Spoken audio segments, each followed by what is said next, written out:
Hello everyone, what's up, Uri? I'm good, how are you? I'm good. How are you? No, just kidding. Okay, preface to the Wisdom of Kabbalah. We learn in this course about the structure of the worlds, the general process in which creation came to be. We learn some terminology and some terminology and some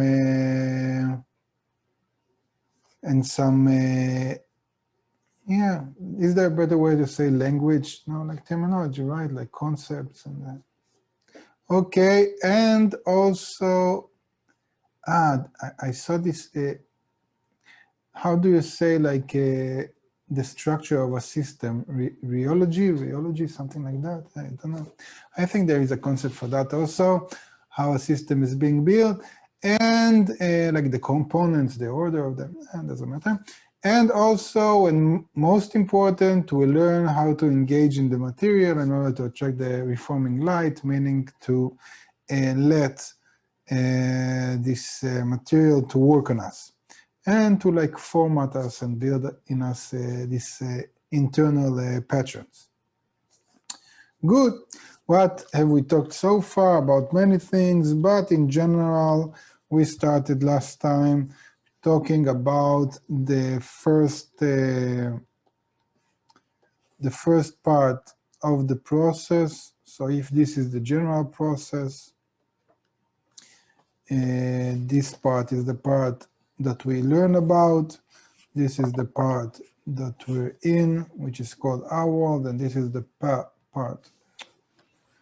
And this is the part that we realize when we ascend from below upwards.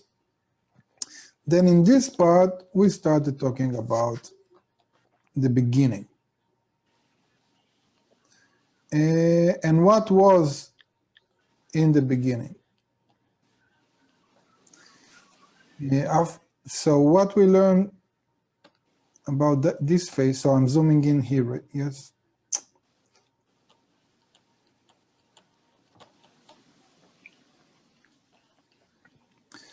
So what we learn is that we have the thought of creation,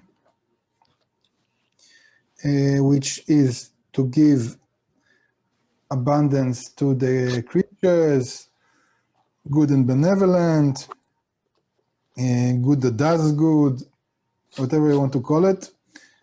How do you know this? Because Kabbalists that come to the revelation of the pure, I'm doing like this because it's not really pure. Yes, it's we've learned that everything is built from both the will to receive and the will to bestow, but so-called pure will to bestow, then Kabbalists determine that this is the quality of good in nature, or like the perfection or balance, or whatever you want to call it. And this thought of creation actually creates the will to receive. It creates it in four main phases, steps, because we have because it actually in this process that we learn now, it is the process is being established, meaning that the basic form of relationships between the light and the vessel are being created between the O and Kli, and this form main relationship that later on will have also realization in different form, in different places and in different ways. They are being set up or calibrated, or like when you like set a system, or you want to tune a system, maybe when you define the initial values or the initial parameters that later on will work or would be the Lego bricks of the system. So this is what happens here in this process that we've talked about. It's called 4 phases of direct light, okay? Because there are 4 levels, and we call them, and they come from the light, and we call this light direct, because later on we'll have different type of lights. And that's in general what we've talked about. Let's read item 5, and then we'll take some questions, and then we'll continue. Please. Item 5 on page 567. Hence, the 4 discernments in the name Havaya, called Chokhmah, Binah, Tiferet, and Malchut, are required. Yeah, required for what? We've talked about it. What is this hence? Where does it come from? That in order to bring the will to receive to its final desired form, which means that it's completely disconnected and in complete concealment from the Creator, we need this process, okay? And you can ask, why is that? Why does the Creator needs to create it like this? Why has he done that? Why do we have to come to a state of complete concealment? These are all good questions, completely non-relevant for now. Maybe we'll touch on them later on. Just for the sake of terminology, I won't be lazy, and for the third time, I'm going to give you this table. So if we're talking about phase 0, 1, 2, 3, 4, so we have the tip of the Yud, and then we have the Yud, A, Vav, A. These are like symbols from the Hebrew alphabet that symbolizes these phases. And we also saw now that they are called Chokhmah, Binah, Tiferet, and Malchut. Okay, please continue. Bchina Aleph, phase 1, called Chokhmah, is indeed the whole of the emanated being, light and Kli. In it is the great will to receive with all the light included in it, called Or Chokhmah, light of wisdom, or Or Chaya, light of Chaya, as it is all the Chayim, the life, in the emanated being, dressed in its Kli. However, this Bchina Aleph is considered all light, and the Kli in it is barely noticeable, as it is mingled with the light and annulled in it as a candle in a torch. Okay, so in phase 1, so we call the thought of creation phase 0, we'll see later on. In phase 1, the light actually creates a vessel, a kli, which is infinite. Just like the light wants to give infinite pleasure, it needs a vessel or a kli that will receive it, which has infinite capacity. And in this state, still the kli, although we have infinite kli there, still it is unnoticeable, it's not revealed, because it's completely annulled towards the light. So it's like a child being born into royalty, or somebody is unmuted. I don't know, like a child being born to some kind of celeb. So he has all this money and fame, and he doesn't even know what's going on around him. He doesn't even know what it means that they buy him a school bag for like $500,000, or I don't know how much, or that he goes to a vacation not in the playground next to his house, but in the Caribbean. He doesn't have a clue about it. Yeah, there is no personality there yet. He's completely nullified in that abundance, and this is called Chokhmah. This is phase 1. Now, it's a good thing to ask in every phase, why doesn't the process stop? What leads to the next step? But we'll explain that soon. Please continue. Following it comes Bchina Bet, phase 2, since at its end, the Kli of Chokhmah prevails in equivalence of form with the upper light in it. This means that the desire to bestow upon the emanator appears in it, according to the nature of the light within it, entirely to bestow. Then, using this desire, which has awakened in it, a new light extends to it from the emanator, called Or Chasadim, the light of mercy. As a result, it becomes almost entirely separated from the Or Chokhmah that the emanator imprinted in it, since Or Chokhmah can only be received in its own Kli, a desire to receive that has grown to its fullest measure. Thus, the light and Kli in Prina Bet are utterly different from those in Prina Aleph, since the Kli in it is the desire to bestow. The light within it is considered Or Chasadim, a light that stems from the Dvekut, adhesion of the emanated in the emanator.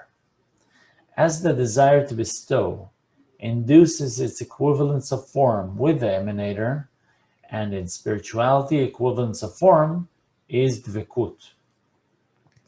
Okay, so it's pretty dense.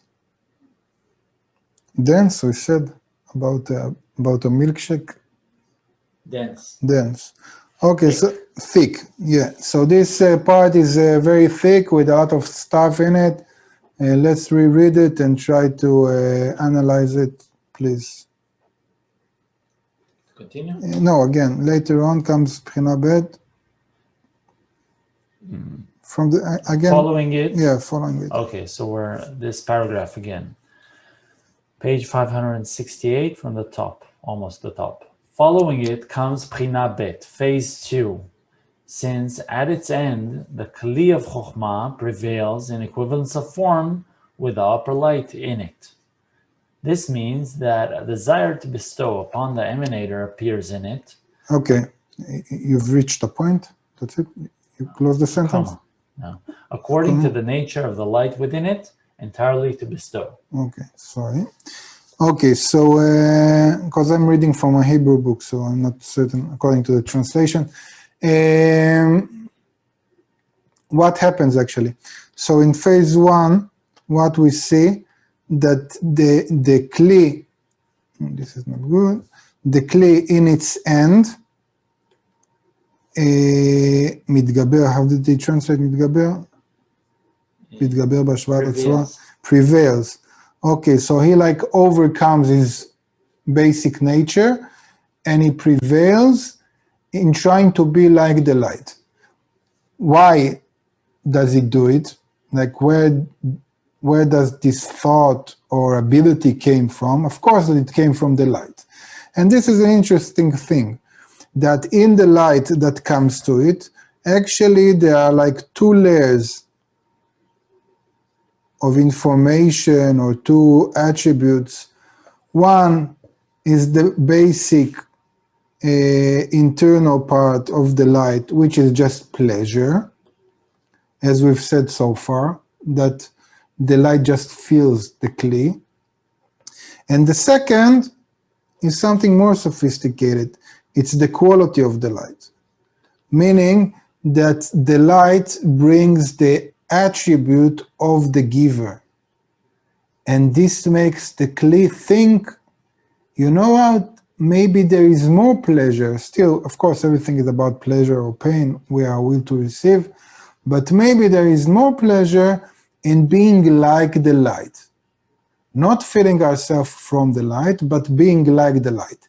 This is a different dimension of calculation at all. That if Jeff Bezos comes and gives me $1 million, I can take the $1 million and enjoy it, or I can want to be like Jeff Bezos. It's completely different calculation. We don't see the differences so much from our world, but this ability of the creature to sense the nature of the giver is actually what later on will make us humans. Because everything that we have as humans that come, we can call it a shame, we can call it the sense of the giver. Everything that we have as humans above animals come from this. Now, I don't want to talk too much about us because there is no us in this part, and I don't want you to materialize what we study now. But it should be obvious for you now that if we wouldn't have the sensation of others, but only pleasure from them, we would be all walking naked, just like animals, because I would just act according what I can get or not get from somebody else. Either a threat or a pleasure like food or sex or whatever, but I wouldn't place myself in the head of somebody else and look on myself and say, oh, I'm so ugly, oh, I need to do this cosmetic surgery or wear these clothes, or I need to do like this or like that. And we wouldn't have art as art, because I see a painting. Either it's a nice painting or not.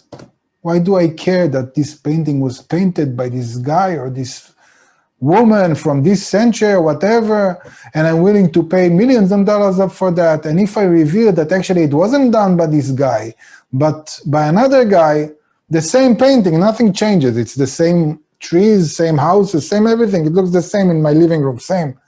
But now, instead of willing to pay millions of dollars for it, maybe I'll pay $100, okay? Because this is a different attitude towards nature that says that I don't relate to the layer, I don't have a better word, like to the shichva, how do you say, like level, maybe.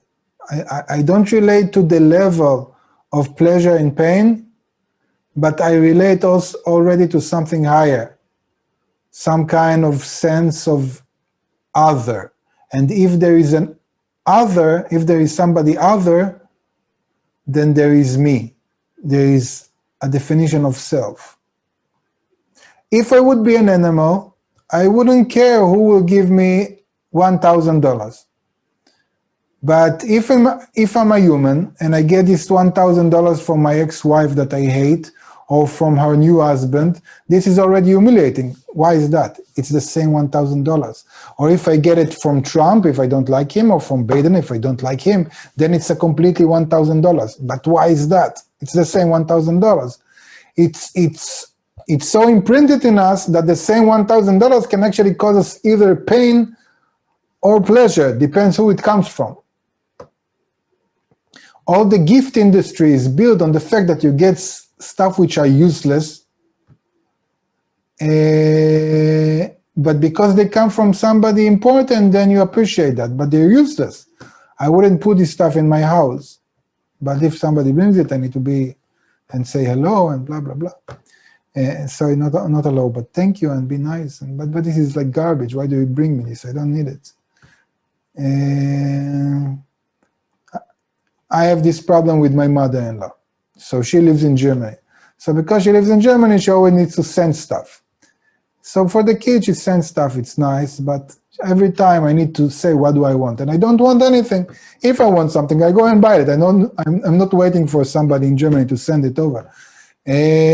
But no, I need to receive something. And this is like pain, it's worse. It's better.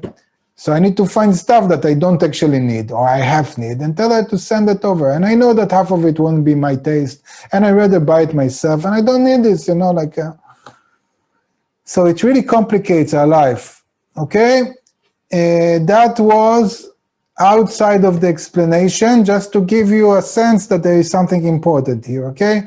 Now, going back to our reality that has no us, and no mother-in-law, and no our own calculations, but like a process, steps in the process, okay?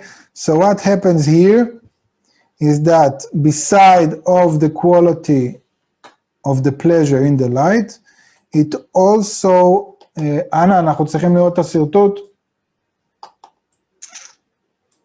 אנה, תודה. So beside of the quality of the pleasure of the light, we receive also the sense of the giver. And then this causes the next step in the process, in which the creature says, and again, the creature doesn't say anything, it's unconscious, it's just matter here, we're talking like physics laws, that you hit something and it gets hidden, or you have action and reaction. But we talk in a way of humanizing, Anasha, how do you say? Humanizing matter, okay? So the will to receive, once it senses the quality of the light, wants to be like it. And when it wants to be like it, it starts to sense something completely different. It's a new type of pleasure. It's not a pleasure from receiving a candy, but it's a pleasure of being like a mother or father, like a grown-up. So it's not the pleasure of just enjoying this doll, but it's a pleasure from playing with the doll as a mother. It's completely different pleasure. And this pleasure that comes from the similarity of form is called chasadim, the light. In comparison to the light that we had from the pleasure, which is called chokhmah, or the light of life, chaya. Okay, please continue reading.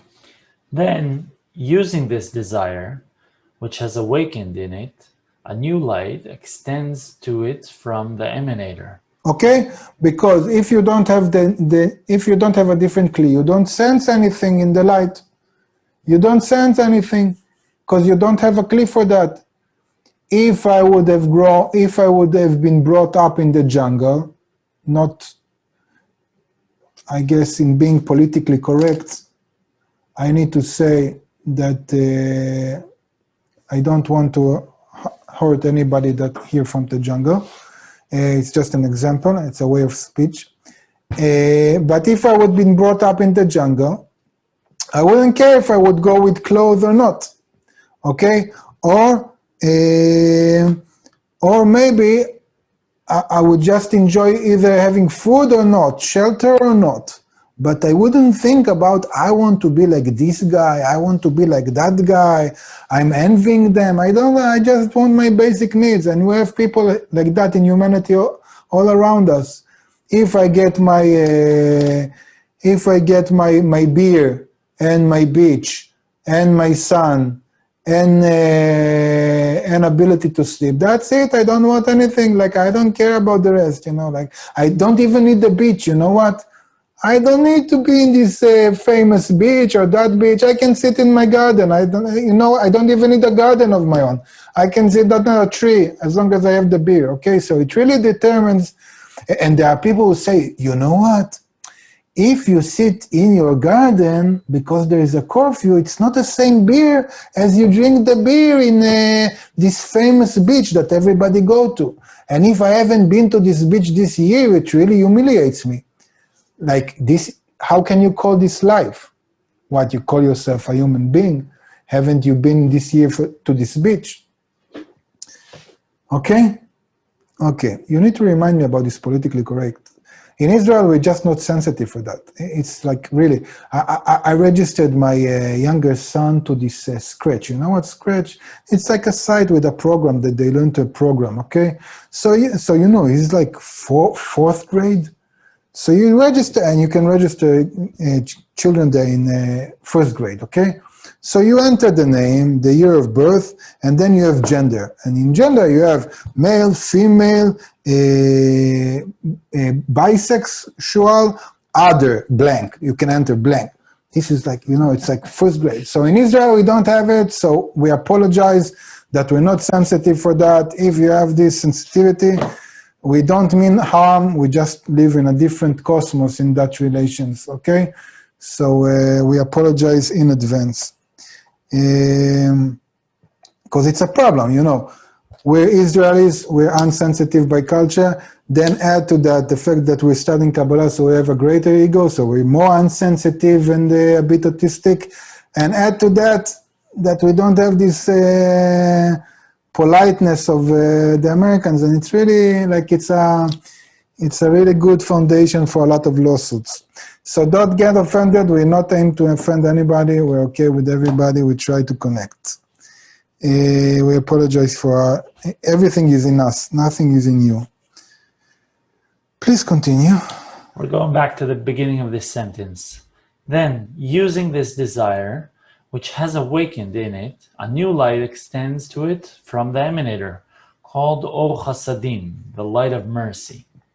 As a result, it becomes almost entirely separated from the Or Chokhmah that the emanator imprinted in it, since Or Chokhmah can only be received in its own Kli, a desire to receive that has grown to its fullest measure.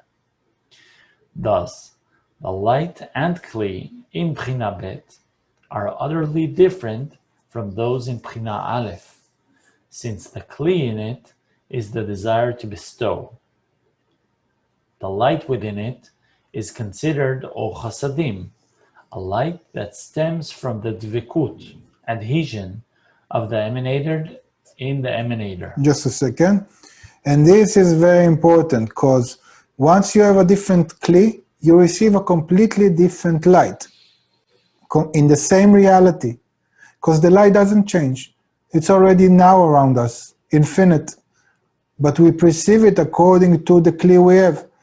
And also in our world, and again, there are actually studies that show that if you eat a food that you know that come from a certain brand, or buy clothes that come from a certain brand, you actually get more pleasure out of it. Although it's the same food, it's the same clothes, but knowing that it came from something, it makes it more pleasurable. It's like a child that screams that it wants the something with P. Plaster, the motzetz. Pacifier. I was close. I'm getting closer, you see. By the fifth time of this course, I know it. So a child that wants the pacifier, so he screams like crazy, and you come to them, and you know, and you come to them and you tell them, here, take this pacifier. No, I want mommy to give me, but mommy is not here. Please take this pacifier. Let's close it. Don't scream. No, I want mommy. Now he gets into a crazy rage attack, okay? Because he doesn't just want the pacifier, he wants to be served by a concept of mother. And this is completely different pleasure. And this really complicates our life, especially as parents. No, just kidding. But this really complicates our lives, that we have this sensation of the giver, okay? So if you already evolve to that degree, you cannot really go back into the level of just give me beer and a tree. Just give me a pacifier. I don't care where it comes from. Just give me a pacifier. Because if you already evolve in your will to receive, you actually want something more in your reality. That's part of the problem with the questions of meaning and the self-realization. Mostly those who get it are not those who live and looking for food and shelter. You have people that are already established, have running water in their houses, which is used to be considered a miracle 150 years ago. This is like more than royalty of 200 years ago, having running water, having warm water, hot water when I wanted, opening up my fridge and having all these foods. And those actually that has it want internal meaning because they have a clean, not for their fulfillment already, but for something more internal. Okay, and please finish that. As the desire to bestow induces its equivalence of form with the emanator, and in spirituality, equivalence of form is dvikut. Okay, so this is, he like inputs here, like on the way, a very important concept in Kabbalah. We'll elaborate on that later on, but you can either receive pleasure or not, as we've said. This is one relationship towards the light, or you can be in equivalence of form with the giver or not. This is a complete different attitude on a different level. And it brings different light. And in Kabbalah, what it says, Kabbalah Sulam, in Kabbalah, in nature, doesn't matter how you want to interpret that, being in equivalence of form with the upper force is equal to being in adhesion with him, which is equal to receiving light of Chasadim. So saying that I receive the light of Chasadim, saying that I'm in equivalence of form with the upper light, saying that I'm in adhesion with the upper light, it's the same. Okay? Different sides of the equation. Just terminology here. Okay, please continue. Next follows Bchina Gimel, phase 3. You can write down your questions. I just want to be I don't want to be interrupted in the middle of the flow. Once the light had diminished in the emanated being into Or Chasadim without any Chokhmah, while it is known that Or Chokhmah is the essence of the emanated being, hence, at the end of Bchina Bet, it awakened and drew within it a measure of Or Chokhmah to shine within its Or Chasadim. This awakening re-extended a certain measure of the will to receive, which forms a new kli called Bchina Gimel, or Tiferet, and the light in it is called light of Chasadim in illumination of Chokhmah, since the majority of that light is Or Chasadim, and its lesser part is Or Chokhmah. Okay, so what actually happens here in phase 2 that makes the process continue? What happens here is that the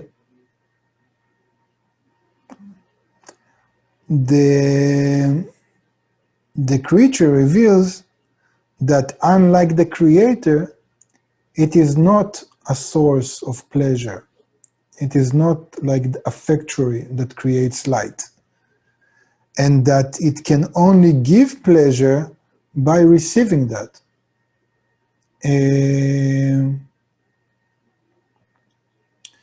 And so it understands that in order to truly bestow, I can say maybe like this, it won't be accurate, okay? But just for the sake of understanding here, the general picture, when the creature comes into adhesion with the Creator, in being in bestow like Him, it actually realizes that the greatest pleasure it can give is by receiving. And so it wants to receive in order to bestow. Maybe an example, not accurate example, if it doesn't help, throw it away, but when I become a father, I understand my father or my parents better. And what I actually understand from my parents is that they would have so much pleasure if I wouldn't be such a pain in the ass when I grew up. And now I cannot change that. And I cannot even explain that to my children because they are bigger pain in the ass. Actually, they're not. If my kids knew what I have done when I was their age, good thing there is a concealment. But what you understand is that you could have brought so much pleasure just by doing what you need to do. Oh, I have a better example, you know. I used to have a grandfather, he died a few years ago, that he had this kiosk, how do you say, like a shop on the beach. So he had this displays of the beach. He survived Auschwitz and the Holocaust, and he didn't, he was 13 during then, so he came to Israel and he had a hard time here until he got a family and everything. Making a long story short, one of the things that gave him pleasure was that when he saw his grandchildren, he used all the time to give us candies and money. And it's not according to the education at home, because in education at home, you eat a candy once in a while. You don't take money, you want to earn money. And now if you also have a pride as a young child, then you say, no, grandfather, I don't want your money, really, I want your hug. And he used to have pleasure from getting money and for giving money and candies.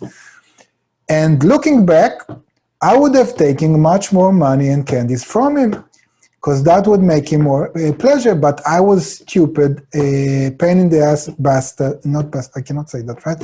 But how do you say, like arrogant? Yeah, I was an arrogant. I thought I knew it all. I thought that I'm actually doing a good thing. And it's like, it's part of nature. Otherwise we wouldn't grow. Yes, as we've talked last time. It's like teenagers. It's like all these people going out and making protest and demonstration and afichot, how do you say? Revolutions. If those people knew that empirically in history, every revolution just ended in more blood and in a lot of pain, they wouldn't go in revolt. But how would anything change in humanity? So they are being pushed to think that, yes, this time, not like the previous 5,000 something years ago, this time we're truly gonna build a new happy humanity, and this time we'll live together happily ever after, and we'll treat one another in a good way because we've learned. And then they get French Revolution, communism, fascism, doesn't matter, just getting worse. A lot of pain, that's mostly, but that's how we grow. And you cannot bring this life experience to the new generation, because this is part of life and it's good. If nature does it like this, it's probably good, because otherwise we wouldn't evolve. So, going back here, coming into adhesion with the Creator makes you realize that you cannot give anything, but only through receiving in order to bestow. This state is called phase 3. What other names did it give it? Tiferet. It's the light in it is called the light of Chasadim. Why? Because it wants to bestow, but with the illumination of Chokhmah. Why? Because it wants to receive a bit in order to bestow. So it's light of Chasadim in the illumination of Chokhmah.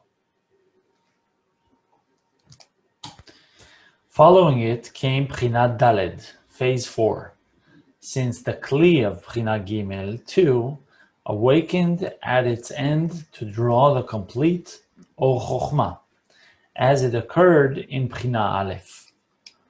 Thus, this awakening is considered craving in the measure of the will to receive in Bchinat Aleph, and exceeding it, since now it has already been separated from that light, as the light of Chokhmah is no longer clothed in it, but craves it. Thus, the form of the will to receive has been fully determined, since the Kli is determined following the expansion of the light and its departure from there. Later, when it returns, it will receive the light once more. It turns out that the Kli precedes the light, and this is why this Bchinat Daled is considered the completion of the Kli, and it is called Malchut, kingship. Okay, I want to say in advance that here he makes a few leaps, because it's really hard to explain. This process is really deep. You can explain like most of concepts and processes in creation, in nature, from this process. So now he explains that in like one item, so he makes a leap. But I'll try to explain, I'll try to go with his line here. So last lesson, we've learned a principle which is called that in order to create a clear vessel, you need the light to spread, and then you need to lose the light, and then you have a yearning towards the light. If you remember, we've talked about advertising, about flirting.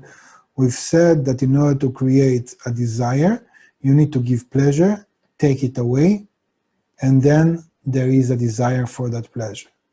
Without that, nobody would want a white powder that looks like flour and you cannot even bake it. Nobody would want, I don't know what, all this useless stuff we buy and then we regret. We wouldn't. But in order to create a desire in us, they need to give us pleasure and then receive it. It was really interesting. I talked to many people during this lockdown, and you saw how people that actually were in lockdown, when they were in lockdown, they said, you know what, I have time for my family, life is much more relaxed. I see that I maybe don't need so much. I have my Netflix, I have my alcohol, I have my family, I have my stuff to do. The moment they get outside on the streets, what about this new Mercedes I wanted to buy? What about this new business I wanted to build? What about, okay, because you see it in others. And it's like you have the pleasure and it's being taken away. And that's how we grow. We have envy from that and anything else. So what happens in this process is that first we're being created with the light of Chokhmah. Then the light of Chokhmah, it's not being taken or gone, but we don't feel it. We go above it. We want to be in adhesion. And when we draw the light of Chokhmah again, even if it's in order to bestow, now we see how much we are programmed to receive. Yeah, it's like Hotel California song. So we see, I said I won't give cultural references, because I get these questions afterwards. Why did I talk about the Hobbit, or what did I mean by doesn't matter. In the beginning, when I said about the beginning of the process, I won't say that. It doesn't matter. I overcome myself now. I wouldn't say that. Okay, so we have the pleasure going in, then we lose the pleasure, then we have the pleasure again, and now we understand that we are actually programmed to receive. That this is our nature. That we were created in order to receive. And we long or yearn from ourselves to the light of Chokhmah, and also what we reveal, but this I'm adding, he doesn't write it here, but later on he'll add that we reveal that we also wanted the state of the Creator, meaning to be like Him, in order to have pleasure from that. So what happens in phase 4 actually, or what we call Malchut, it's called Malchut in Hebrew. Malchut comes from the word kingship or kingdom or whatever, that the creature reveals that its true nature is that it wants it all. He wants it all and he wants it now. Okay, that he wants to rule reality instead of the Creator. And in that revelation that I'm completely built to receive, from the smallest cell inside of me to the highest level that I can imagine, I'm all about reception. And the Creator is completely the opposite. Now we have something which is called a gap between the creature and the Creator, and we'll elaborate on that later on. And by that we conclude a process which is called the 4 phases of direct light, in which we, for the first time, have a kli. We are still in the beginning of the process, somewhere here. It's still not the finished kli, the desired kli that's supposed to be here. But for the first time, we have something of the creature itself that has nothing to do with the creator.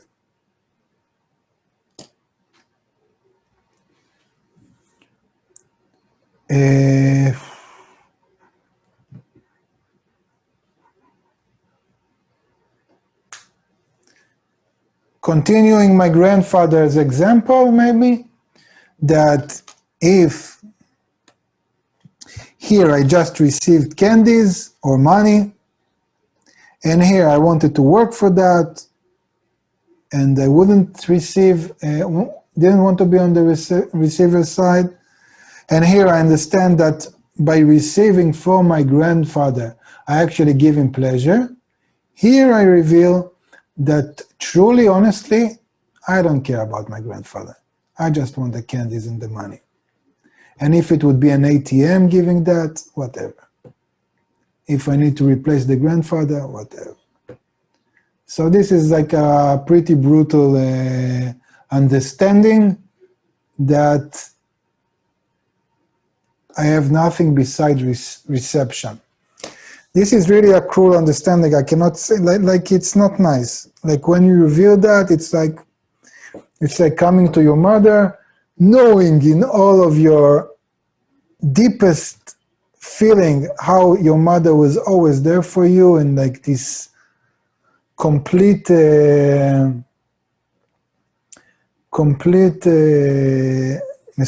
devotion, in complete devotion, and now you are willing to use her even more, even to kill her. We sometimes have these cultural examples in states of addicts. So sometimes in addiction, it's pretty, you see how a person that actually his addiction goes over him is willing to do that and he cannot hold himself. But actually, that's the meaning of revealing the will to receive, that we are addicted to the pleasure more than anything else. Well, that's not, but it's the beginning of the creature. So as you can see, Kabbalah is not nice in the way that what it says in the, basically, is that the Creator didn't create anything beside the will to receive, beside a lack, emptiness, cruelty. Now go explain that to people on the street. We don't.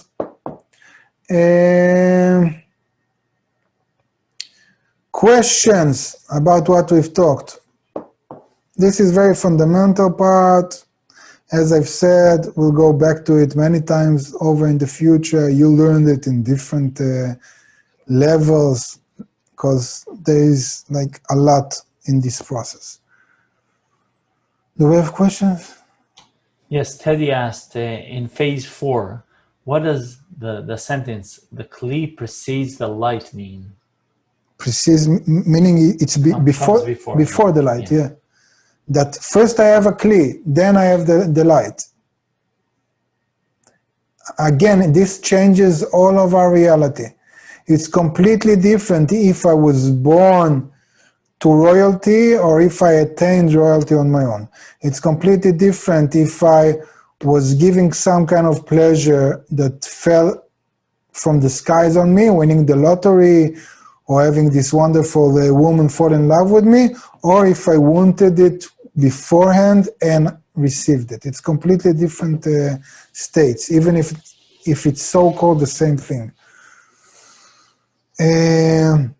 This is all of our work. From below upwards, it's all about building yearning on our own to the light. And all the difference between if we experience hell in this life or paradise, because nothing changes. The light would be the same light, the air would be the same air, maybe less polluted if we're in balance.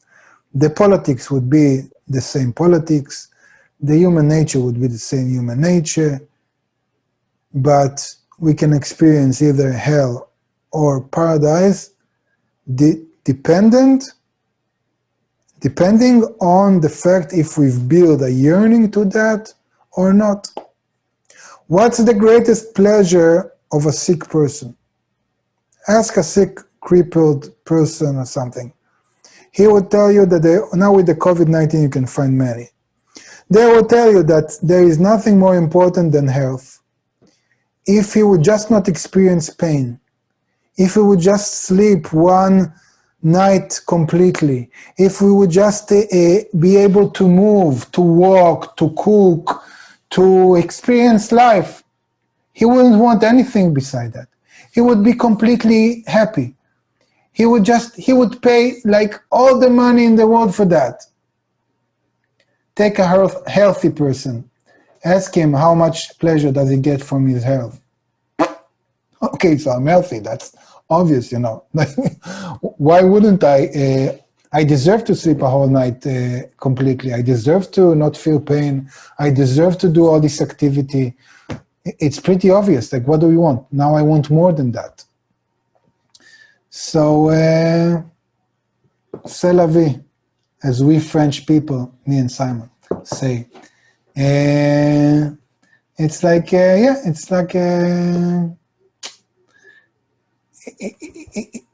until you're sick, or you talk with sick people, or people have like a fatal cancer, how do you say, like sofani? Terminal cancer or terminal diseases, and you talk with healthy people. Again, it's like the running water with the hot water. You know what you would pay 200 years ago to have running water? Not going to the well or to river. Not talk to your grandmothers. How many hours a day they used to wash their clothes. It's like you want to die. You don't have time for something. Between the washing between the washing of clothes and the preparing food, you don't have time for anything else. Do some Moroccan's recipes. I started doing that lately. You understand why Moroccans are like, why if they don't have cooking, they're so angry. Because like, you know, you have so much energy going into the food. You have to like cut and you need to do this and you need to do that. Now, if you don't need to do that, you go and buy, you have all these energies, you don't know what to do with them, you go crazy. So why did I say that? Because it all depends on the yearning, it all depends on the kli. What's the difference between a happy marriage and a catastrophic marriage? And again, I'm setting aside מצבים קיצוניים, extreme states like violence or something like that. I'm talking about like more or less normal. It's all about like the vessel. If you have appreciation, gratitude, or you're taking everything as granted, or you lost interest. That's all the difference, like nothing else. We know that from studying. We know that from research.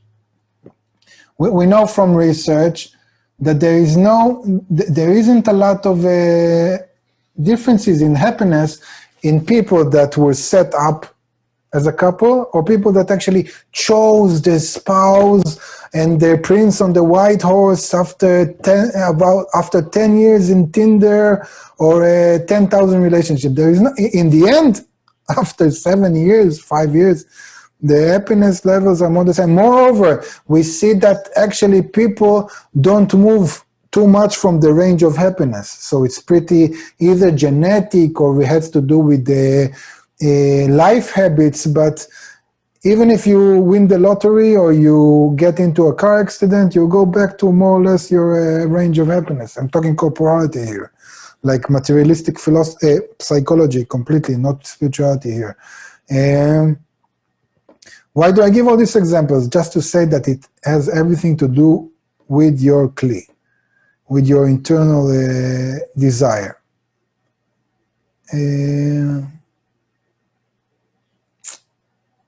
More questions? Yeah, Alan asked about Chasadim and illumination of Chokhmah. What's illuminated?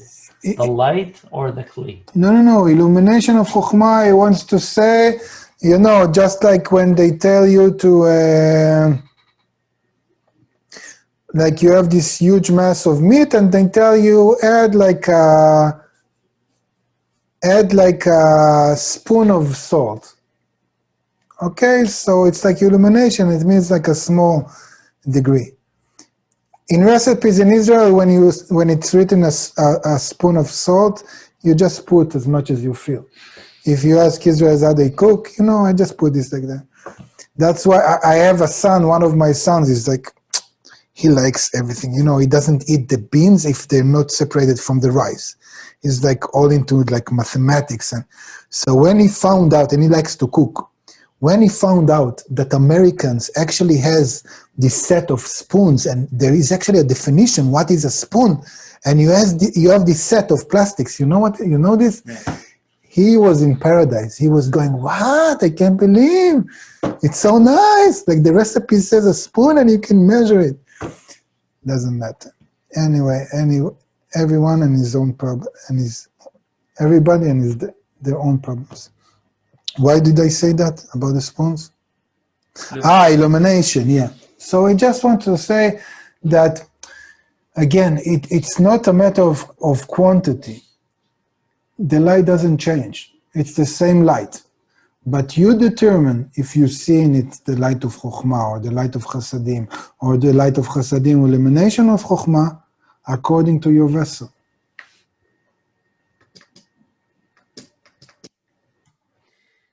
Mariam asked, could another name for the 4 phases of direct light be the 4 phases of separation from the Creator? Yes, it can, but because all the process from above downward is a process of separation from the Creator, I don't want to call it like this. And that's why Kabbalists don't call it this specifically. And you can say what? When we advanced in our world and the ego grows, it's not greater separation from nature, from the Creator? And I'll ask you moreover, when we ascend from below upwards and we become more like the Creator, doesn't it mean that we're more separated from Him? In the process from above downwards, we were completely operated by Him. In the process in our world, we were completely operated by Him. And when we ascend from below upwards, we actually go against Him.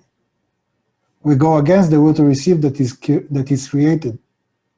So doesn't that mean that we're more separated? But doesn't actually, when a child grows and become a parent, doesn't that needs more separation from the parent, but by that is getting closer to the parent? So you can say that everything is about separation. Just call it 4 phases of direct light. Anna has a question. What is the relationship between Or Choser and Or Chasadim? I don't know, because we haven't studied about Or Choser. Wrong question. First time. Yellow ticket. In soccer we have yellow ticket, red ticket. Don't ask about things we haven't studied.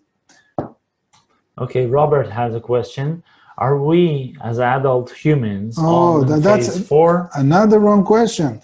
We don't talk about humans. The examples I give are just because I have personal problems at home. I don't have a place to talk about. I save the money on the shrink. I tell them in the classroom. But I said that we don't have humans here. We're talking about a process way before humans. Don't ask about humans. Ask about the process. More questions related to the topic? Yes, David asked about something you said in the beginning. What forces us to move from phase 1 to 2 to 3 to 4? Good question. That's what I've asked. So in specifically, we see that from phase 1 to phase 2, it's the sensation of the giver in the light, right? Remember that? Who asked that? David? David, you remember that? And when we want to move from phase 2 to phase 3, it's the revelation that we can actually not bestow without receiving. And moving from phase 3 to phase 4, moving from phase 3 to phase 4, it's because we reveal by having the light, losing the light, and getting again, we reveal that we actually yearn for the pleasure. That's our essence, and so we move to phase 4. This is in specifics. In general, you can say that the whole process, always, what pushes us forward is will to receive, which grows and requires its balance, its fulfillment. What I've said now is a general formula, which is true to all states. I also explain now in specifics.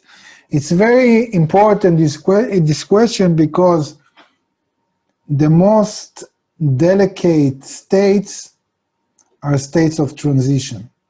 And you can actually learn mostly from transitions. Because if you remember, we've talked about the fact that we compare opposites. We learn from contradictions. So transition is actually a very important state because it's between one to another. That's why transitions are so important. And transitions are very delicate.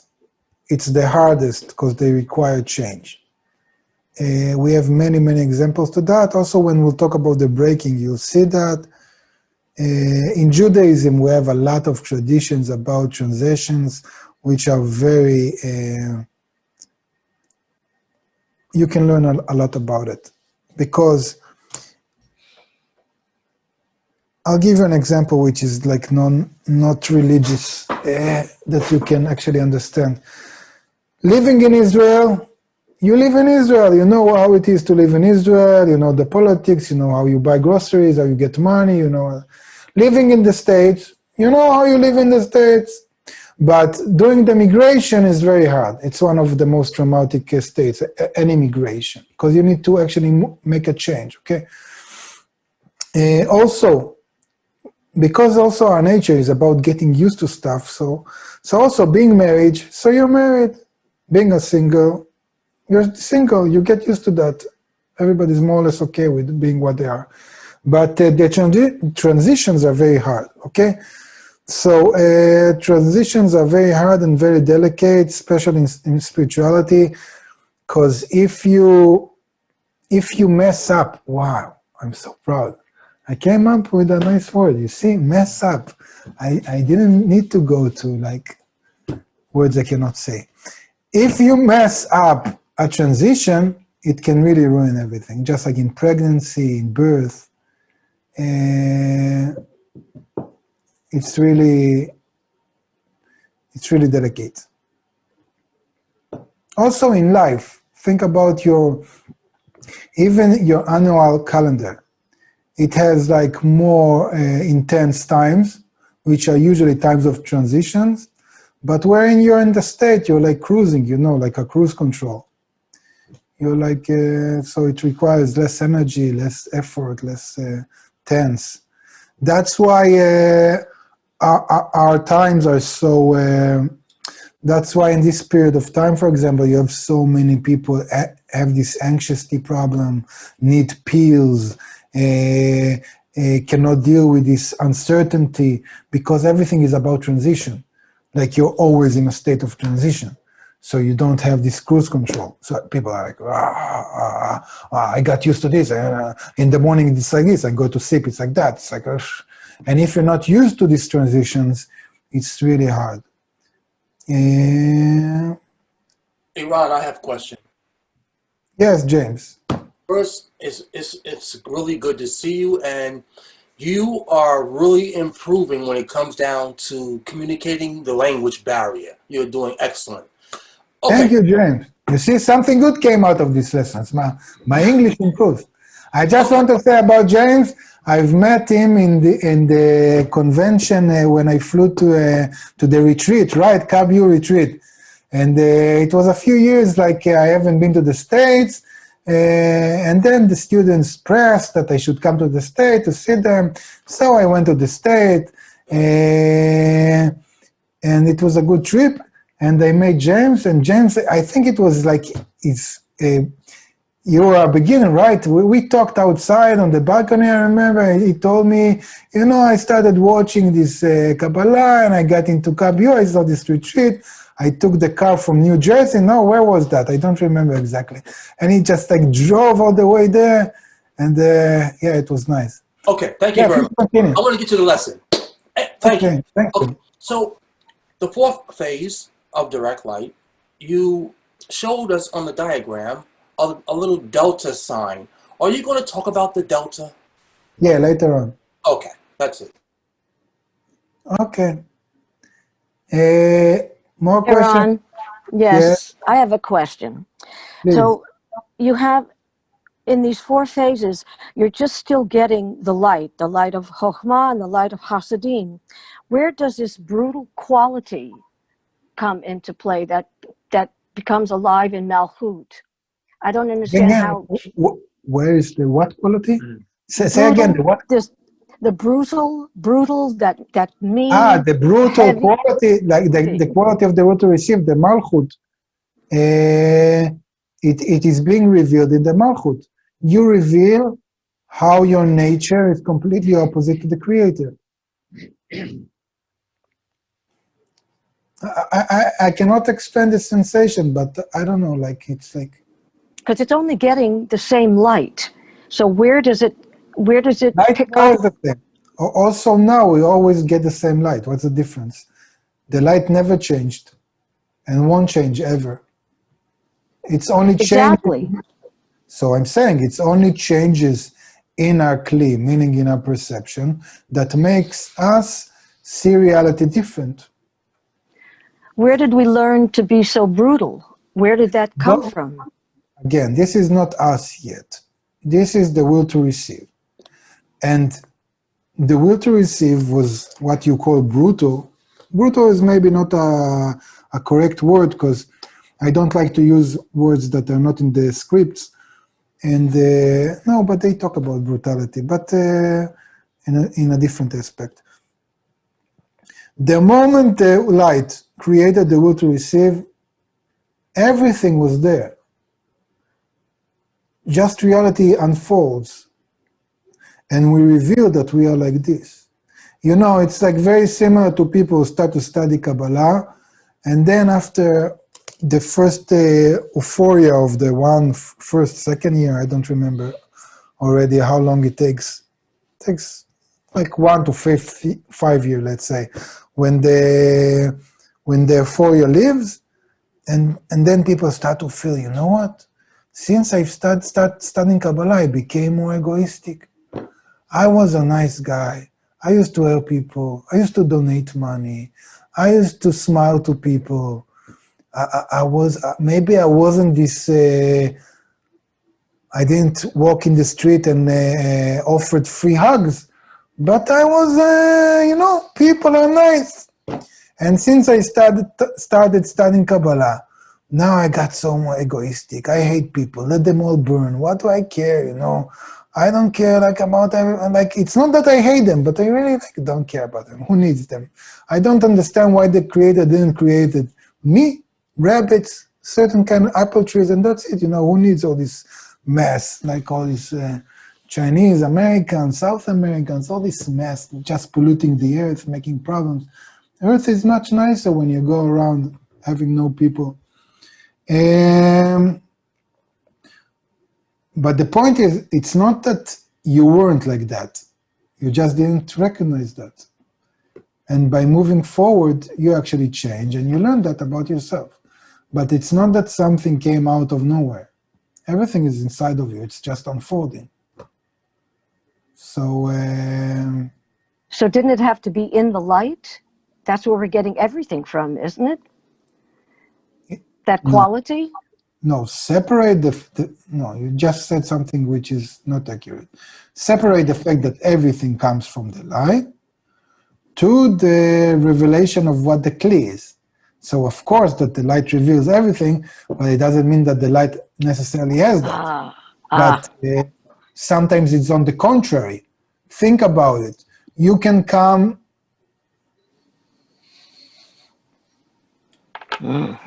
to somebody and you try to convince him about something, and you try to make him change, and you punish them, and I don't know what. And sometimes just coming with plain love and saying, you know what, I love you. I know that you really want something else and you cannot. I just love you. And suddenly, on the contrary, this burst of love crashes the inside of him more than any punishment or restraints that you can give. So separate the attitude of the light, which is like constant, never changing, complete abundance, love, whatever, and what happens in the creature. Sometimes love can be the most hurting thing. If you, I don't know, think about somebody that betrayed somebody, a spouse, his mother, I don't know, whatever example, and now suddenly he feels unconditional love from that person. He wants to die, more than if he wouldn't feel that. Because it actually intensifies what he done. More questions? Thank you. Yes. John asked a question. Equivalence of form is equivalent to receiving the light of Chasadim and as well as adhesion. So why in Prinat Daled? No. I don't like when the statement is wrong and then they ask about the statement. Again, the statement. Okay. Equivalence of form is equivalent to receiving the light of Chasadim. No, you cannot attain equivalence of form by receiving, because the light doesn't have the action of reception. But you need to separate the attitude or the relation or the intention, what we call, to the action. So in the creator, they are both one. The creator is bestowing, and his action is bestowing, and his intention is bestowing. In the creature, it's separated. You have the intention that can be in order to receive or in order to bestow, and you have the action that can be in order to receive or in order to bestow. So, for example, in our world, you see a lot of people that are so-called bestowing in action, but they're actually receiving more than anybody else. They're just sucking everything in. So either receiving or bestowing are actions that the creature does. Equivalence of form, meaning that it's in its intention, it's bestowing all the time, just like the creator. More questions? Simon asked, so in fact, these four levels are our different perceptions of the light, right? No, it's not our. Again, this precedes us. I know that I've said it like 7 times, and I will say it many times, but in everything we talk in preface to the Wisdom of Kabbalah, there is no us, okay? If this is, I don't know, the Big Bang or whatever you want to call it. Yeah, it's my fault. And now you have a lot of Earth cooling down, heating up. You have many dinosaurs. You have many kinds of things. You have thousands of years of evolution. You have the Neanderthals, the Homo sapiens fighting. You have empires coming up, coming down. And then maybe later there is a concept of us. And even before that... It's my fault. I make a mistake. Yes, I should not have used R. It's perception only. Simon, it's your question. If I knew it's your question, I wouldn't answer that. I thought it's somebody else. Sorry. No, just kidding. Okay. Yeah, so what's the question? So the question is, in fact, these 4 levels are different perceptions of the light, right?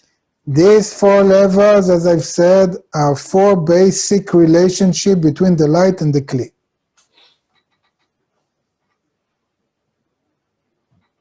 I don't know, like for example, think about the states of the moon. So you have the sun, you have the moon, and you have different, like 4 main phases. Yeah, like you have like a few basic phases of them, okay? So this is like phases. Even it's the same word, phases, you see. Okay, that's it. Can we continue? Thank you very much. We have time? We don't have time. No. Do you want to read it again? What? It's like 4:44. Yeah. Where did the lesson go? Psh, wow. This is bad. Okay, we need to accelerate. Otherwise, we'll have a 2-year course. And Zohar will kill us all. Wow, that was slow. No, we have 15 minutes. We'll do another item. Okay, item 6 on page 569. These 4 above discernments are the 10 sfirot, discerned in each emanation and each creature in the whole, which are the 4 worlds, and even in the smallest part in reality. Okay, this is another very important principle in Kabbalah. Where is my table? Here it is. So we can call these 10 sfirot also, as we've said, Keter, Chokhmah, Binah, Malchut, and Tiferet is divided to Chesed, Gvura, Tiferet, Netzach, Od, Yesod. Why do I do capital sometimes in small letter? I have no, it's not a good habit. Anyway, these are called 10 Sfirot, as we've said before, and we also said, like he's going to explain soon, in the levels of the worlds, this is called Atzilut, Bria, Yetzirah, and Asiyah. But the important principle here is that what he says is that we have this structure of 10 Sfirot. Not only it's true that they were created in this process, meaning here, but we have them in every smallest part of creation and in the general state of creation. Now, this is not an easy principle. This is not an easy principle to grab. You can Google, if you want, self-resemblance, which is a physical term that talks about similar phenomena in nature. We see that if some of you are familiar with what we call fractals or fractal geometry, but in many stuff, I don't know how to say it differently, in many stuff in nature, we have this principle that the particular and the general are similar. Okay, the particular and the general are similar. The fact that I'm writing the first letter every time, it's not because I'm lazy, it's because that if I write the full word without spelling correction in this thing, I know I'll waste half a lesson about how you spell it correctly. I don't want to correct myself. So don't worry, James. In the next course, I'll work on grammar, like on writing. But for now, the particular and the general are similar. We have that in many stuff in nature, mostly in everything that has to do with information. So we know, for example, that a small cell in our body has the whole information of the whole body. So I can duplicate a sheep or a person from one cell, because on the information level it's the same. I know that if I have like some kind of lake of water and I take one drop of it, I can measure the drop and I know הרכב החומרים. I know, how do you say ingredients of a lake? It's not ingredients, it's not food, like the הרכב החומרים, like compound of... Composite of the water. Composite. What? Components. Composition. Nadav, thank you. Properties. Okay, not properties. Composition. Nadav, you sounded like in a football match, shouting with bad sound. If you can write it. Composition, okay. So you take one drop of the water and you do a test and you know the composition of the water, and it's the same with our blood. Otherwise in blood test, we would need to like move all our blood through a tester and put it back again.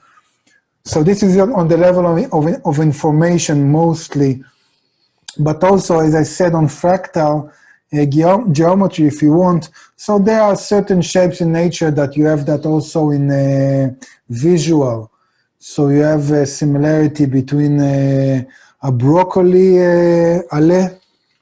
leaf and the general broccoli or whatever. Why did I say that? Because he said that. Okay, so this is a very important principle because it allows us as Kabbalists to talk about general reality by studying ourselves.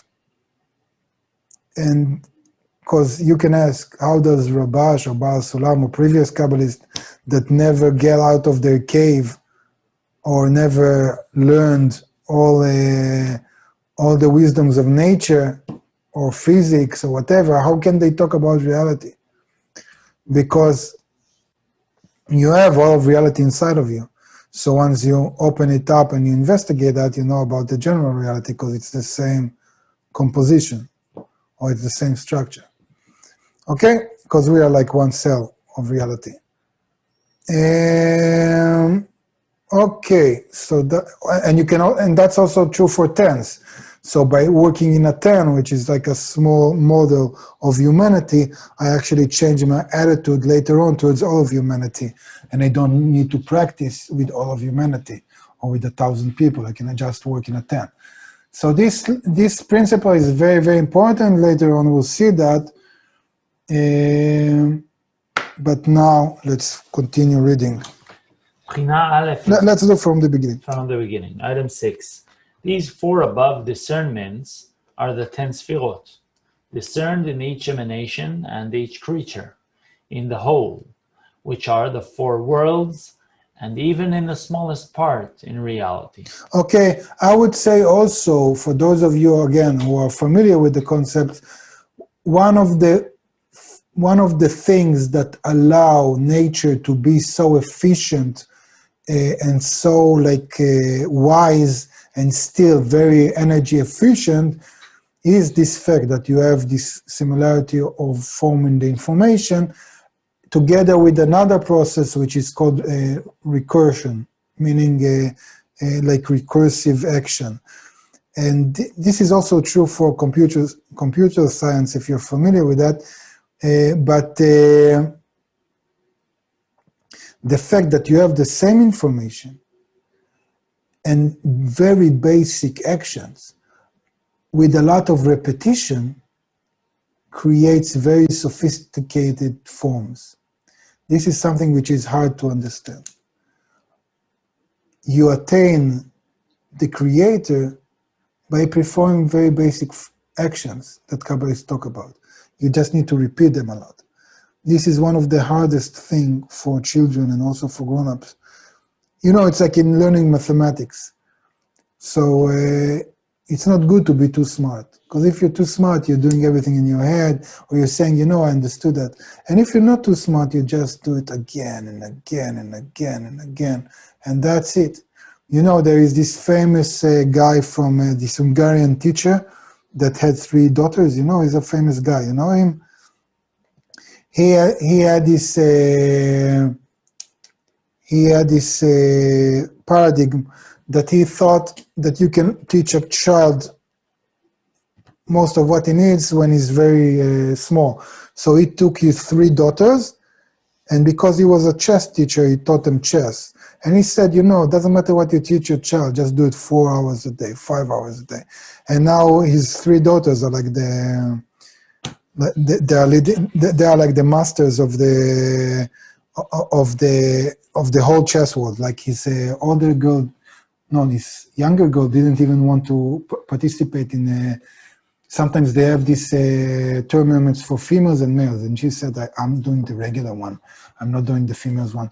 And she's like a grandmaster in chess.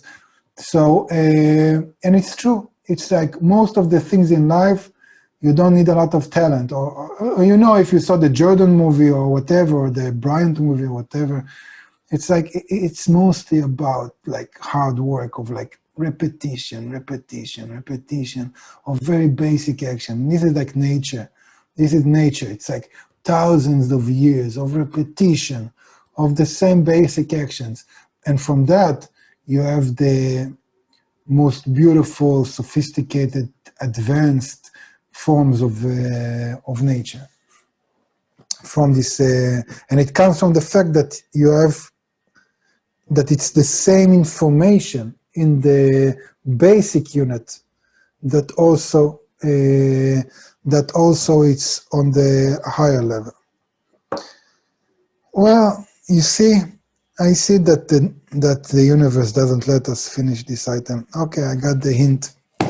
We'll do this item next time. I cannot finish that. Questions on what we've talked? No questions. Ah, You see, Angela. yes, there is a question. You see. Yes. Wait with the announcements. Bring me back bring me back I was about to say something. Yeah. Okay. Shachar, I'm going to give you a tip. If you don't open your mic, you should put a picture like Angela. Now, you see Angela, she also has a picture. In this picture, she's smiling. Now, I've been doing this course with Angela for the second or third time, and I know it's a picture, but still, you see a smiling person, it changes everything. Although she doesn't move, she doesn't do anything. Maybe she's like crying. So, Shachar, put a different picture. It will help the general atmosphere. No offense, yes, but just a friendly tip. Questions about what we've talked? Veronica asked a question. If we are all one self or self-similar, why is there a need for the final correction? Isn't one correction enough? If we are all one, I understand the question, I just don't understand how it relates to the first part of the question. We are all one, okay, so what? So we one. Everything is connected, good. So... Isn't one correction enough to So correct everything? Yeah, I understand the question, but I don't understand how it's connected to the fact that we won. You can ask, isn't one correction enough also if you're not one? You see what I'm saying? Like you can ask, like, doesn't matter, I'm going to answer it anyway. Why there is a need for many corrections? Again, just because what we've explained.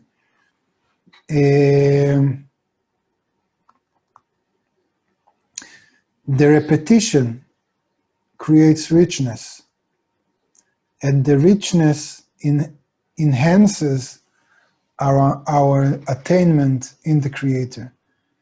It is written, I don't remember where now, how much we should give thanks to the Creator that actually allowed us to go through such a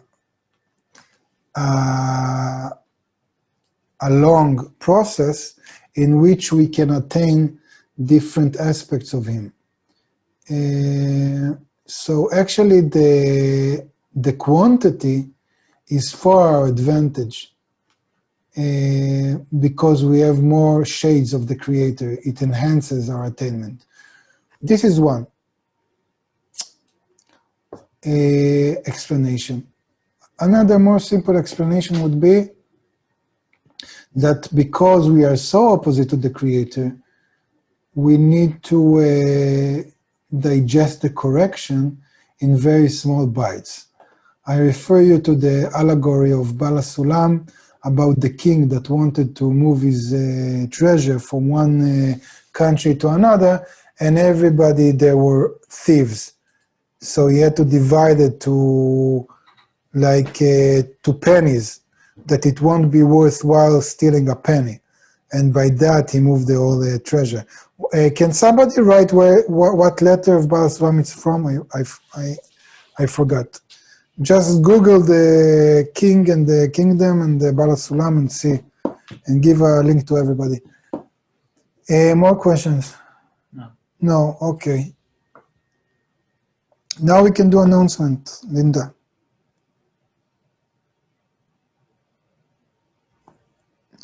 Linda, did you prepare a song or a questionnaire? You see, there are new slides for you. Wow, the design, huh? It's like Yeah. graffiti. You have colors.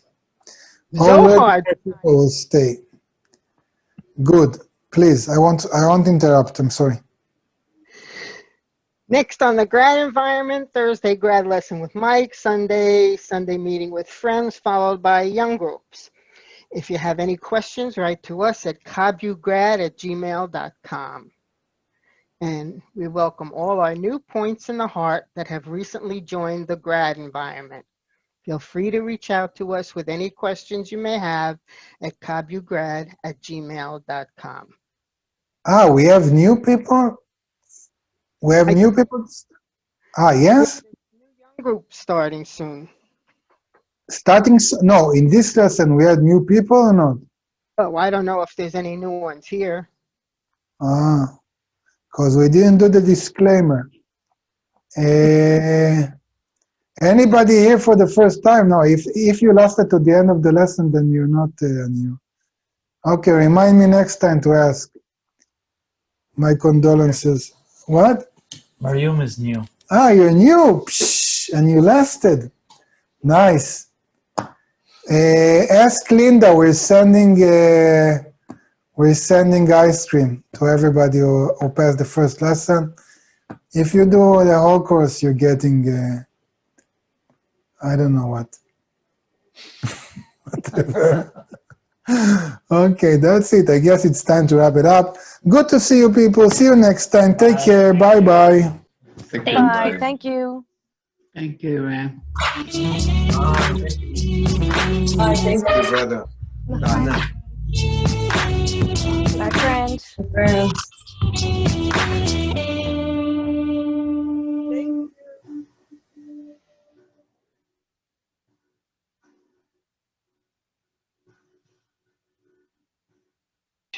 I don't regret